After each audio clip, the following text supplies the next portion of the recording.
حال ہے کہ کوئی حضور کا مثل ہو جو کسی صفت خاصہ میں، جو حضور کے لیے خاص ہے، کسی کو حضور کا مثل بتائے گمراہ ہے یا کافر.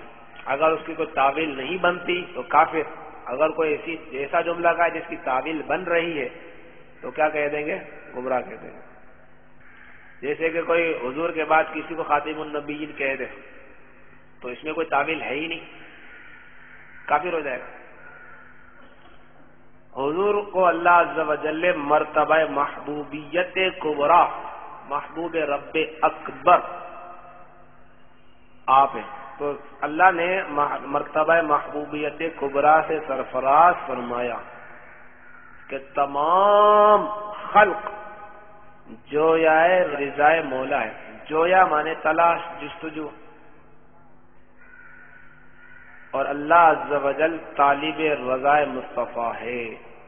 خدا کی رضا چاہتے ہیں دو عالم، خدا چاہتا ہے رضا محمد.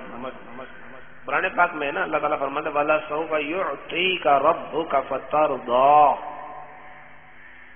اور ان قریب ضرور آپ کا رب آپ کو اتنا نوازے گا، اتنا عطا فرمائے گا کہ آپ راضی ہو جائیں گے.